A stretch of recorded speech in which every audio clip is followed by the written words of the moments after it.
Hola, ¿qué tal amigos? Muy buenas noches. Y sí, dije buenas noches porque como se habrán dado cuenta, ya que ustedes son tan perspicaces, no estoy en mi putero habitual, sino que estoy en un lugar prodigioso de la hermosa Cochabamba. Son los Jardines Santa Rita en Trojes, Tiquipaya, un lugar fenomenal para que tú vengas con tu familia o que vengas con tus amigos a celebrar en medio de los jardines paradisíacos de Cochabamba. Y además un lugar fabuloso porque es de mi primo Quirogex. Entonces, ya saben, cortésmente mi amigo o mi primo Quirogex nos ha prestado este lugar para hacer un trago apetecible. Bien, lo que vamos a hacer hoy va a partir de algunas historias. Unas historias que son significativamente interesantes y significativamente importantes para este videito. En primer lugar, una historia que tiene que ver con una agencia llamada Pinkerton, que empieza a funcionar en los Estados Unidos desde finales del siglo XIX. ¿A que no saben a qué se dedicaba esta agencia? Sí, era una agencia que contrataba maleantes para perseguir maleantes. En tiempos del viejo oeste, la agencia Pinkerton contrataba bandoleros para que persigan a los asaltantes de trenes. Entonces eran los dueños de las ferrocarrileras, eran los dueños de bancos y los dueños de todos esos lugares que se sentían amenazados por pandillas de forajidos que contrataban a los Pinkerton y los Pinkerton los perseguían hasta donde el culo les alcanzaba.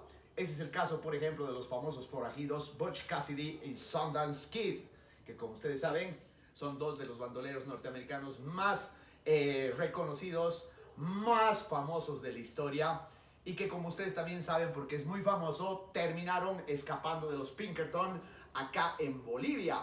Lo que hacían en Bolivia, Butch Cassidy y Sundance Kid, era robar a los pequeños mineros, a los mineros extranjeros, a los dueños de bancos, y luego con esa platita lo que hacían era venirse a lugares paradisíacos bien parecidos a los Jardines Santa Rita, de aquí en Trojes, Tiquipaya, y ahí pues es que estos bandoleros se gastaban su plata en juegos de azar y mujerzuelas. Toda esta historia está muy bien contada en esa hermosísima película que se llama Butch Cassidy y Sundance Kid, que de George Roy Hill, que si ustedes no han visto, sálganse inmediatamente de mi video porque quiero estar solo.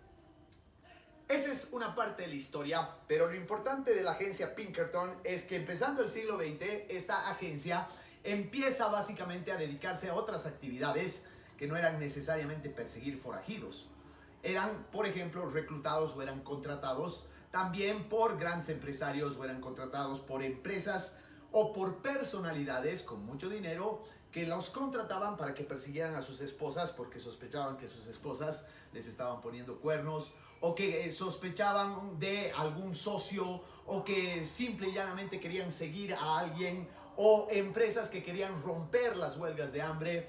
Así que los detectives a principios del siglo XX tenían muy mala fama, eran bien maleantes. Y aquí viene otra historia. La historia de un jovencito que su familia es una familia que durante su niñez le brindó cariño, ternura, protección, amor y todas esas pendejadas. Pero lo único que no pudo brindarle fue comunidad y seguridad económica, así que el chiquito a sus 13 años abandonó el colegio y se tuvo que buscar y ganar la vida haciendo cualquier huevada, ya que en los Estados Unidos está permitida la explotación infantil. Desde muy chango, este jovenzuelo fue buscando oficios por aquí y por allá y, ¿a qué no saben? Encontró trabajo en la agencia de detectives Pinkerton. Y así en la agencia de detectives Pinkerton aprendió a hacer el trabajo sucio, a seguir y a convivir con maleantes, al tener cierto tipo de relación con el mundo de Lampa, y muy pronto también aprendió dos cosas importantísimas. La primera es que aprendió a ser comunista y se emputó de ese mundo al que pertenecía. Y la segunda, más importante todavía, aprendió a redactar. Como él no sabía, en 13 años dejó la escuela, era prácticamente analfabeto. Y aunque era un fanático de la lectura, no tenía idea de cómo escribir como un profesional. Fue en la agencia de detectives que le enseñaron a escribir bien. Le enseñaron a escribir, pero además de una manera muy importante para nuestra historia, porque le enseñaron a escribir de tal forma que un informe de detectives, cuando tú le pides a tu detective porque estás haciendo seguir a tu ñata, que te dé un informe, te tiene que escribir de la forma más clara, precisa y concreta del mundo. Entonces te tiene que decir, le he visto a tu señora salir de la casa, encontrarse con su amante y después se estaban tirando. Punto y aparte, ¿no? Es sujeto, verbo, predicado. Ese estilo y esa lógica hizo que muy pronto este jovencito se volviera un diestro en redactar estos informes. Pero cuando se imputó de la agencia Pinkerton, este joven, que se llamaba Dashiell Hammett, decidió dedicar su vida a la escritura. Y en su vida dedicada a la escritura, empezó a escribir historias tenebrosas, no tanto de terror, sino historias del mundo de Lampa que él conocía muy bien. Historias de crímenes, de asesinatos, de corrupción, de lo más feo, de lo más feo. Y así es pues como Dashiell Hammett se convirtió en el papá del policial negro, uno de los géneros literarios más exquisitos. Y a propósito, en otras oportunidades vamos a hacer un homenaje a los detectives privados más vergas. Dashiell Hammett, un verga de primer orden en los años 40, se convirtió en uno de los escritores más reconocidos y lo contrató Hollywood para hacer varios guiones de varias películas, algunas de ellas olvidadas, otras muy reconocidas. Pero la obra fundamental de Dashiell Hammett se llama El Halcón Maltés, un libro de X a Z, espeluznantemente exquisito en todo lo que dice y en todo lo que hace su personaje Sam Spade, que a imagen y semejanza de su creador Dashiell Hammett, Sam Spade es otro verga. Así, a Sam Spade le gustaba mucho escaparse del mundo de Hollywood y aprovechar el dinero que ganaba para irse a lugares paradisíacos como los Jardines Santa Rita de Cochabamba, en los cuales gastaba todo su dinero en prostitutas y alcohol. Y es así que Dashiell Hammett se convierte en uno de los más famosos escritores y al mismo tiempo uno de los más famosos bebedores de la historia de Norteamérica. La pregunta fundamental en este punto es, ¿qué bebía Dashiell Hammett? Y la respuesta está en otra historia.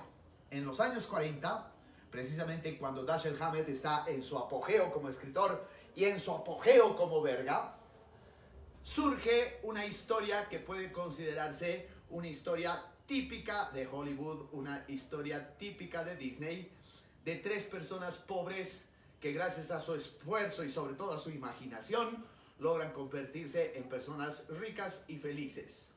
Voy a obviar los nombres de esas personas porque yo sé que mi memoria es prodigiosa, pero más prodigiosa es mi sed y estoy desesperado de hacer este puto trago, así que vámonos directo al grano.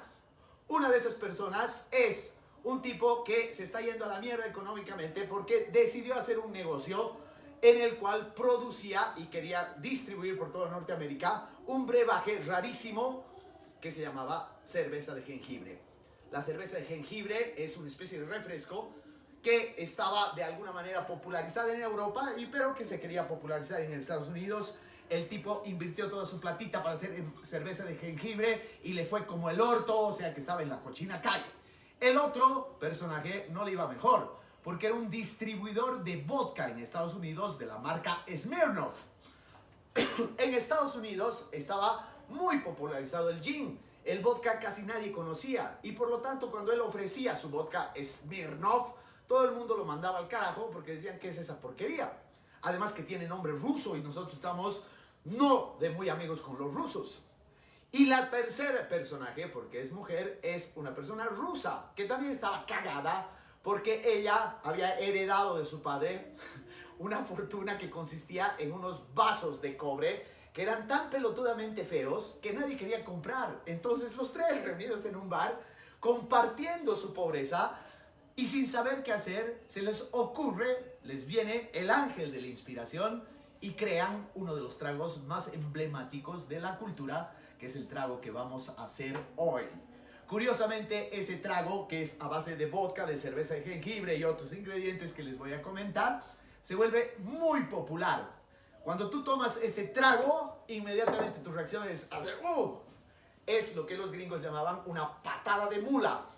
Pero como el traguito está básicamente en base a vodka, es que decidieron bautizarlo el Moscow Mule, la mula de Moscú.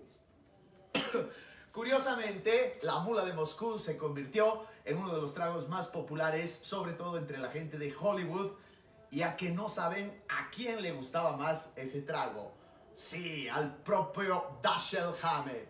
O sea que básicamente lo que vamos a ver aquí es cómo se realiza un delicioso y exquisito Moscow Mule. Obviamente el secreto, como siempre, está en el hielo, pero para eso es importante este aspecto que nos los proporciona nuestro querido anfitrión, el Quirogex. Hay que usar un vaso que no sea un vaso cualquiera. Como les comentaba, el vaso tradicional es un vaso de cobre, pero como es difícil de encontrar y como no es tampoco muy saludable, le sirve cualquier vaso que sea metal, que mantenga el frío y que tenga esta huevada que se llama asa. Por cierto, no se llama oreja de cojudos, ¿ya? Es el asa. Tienen este vaso y sobre el vaso vierten hielito. Ya saben, en cantidades abundantes, hielo a cagar. No como en los bares y en los boliches que son miserables como el hielo.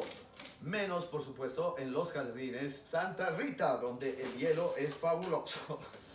Puta, lo que uno tiene que hacer por la familia, carajo, venderse. Pero ni modo. Una vez que tenemos el vaso copado de hielo, vertimos el ingrediente moscovita, el ingrediente ruso. Y aunque el Stoliznaya, creo que es un vodka tan malo que no tiene ni puta de nacionalidad, se le vierte de manera generosa. De acuerdo, obviamente, a su gusto, de acuerdo a su sed y de acuerdo al grado de alcoholismo que tengan. Como verán, yo soy una persona muy recatada. Entonces, inmediatamente hay que vertirle este ingrediente, que es la cerveza de jengibre famosa. Es una cosa muy difícil de conseguir en la actualidad porque ya no muchas empresas producen cerveza de jengibre. Si no encuentran cerveza de jengibre porque los supermercados son una cagada, entonces viértanle el famoso refresquito Ginger Ale. Luego, a esta mezcla poderosísima se le agrega el otro ingrediente del cual ya hemos hablado. El ingrediente es el limón. Pero como ya hemos visto que hay muchas dificultades con el limón solamente, nosotros hacemos nuestra tradicional mezclita de lima y limón.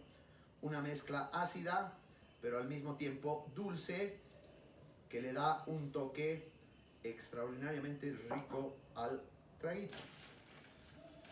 Y yo, muy fanático de tragos extravagantes, le voy a aumentar un poquito de bitter, el amargo.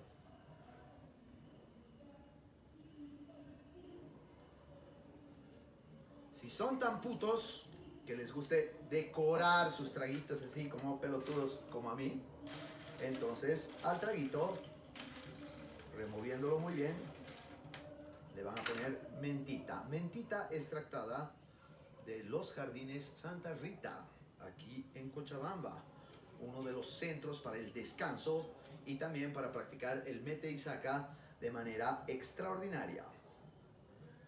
Dicho esto, voilà, tenemos nuestro delicioso Moscow Mule.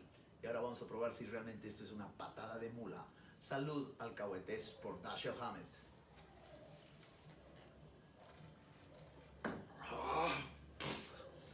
Corte.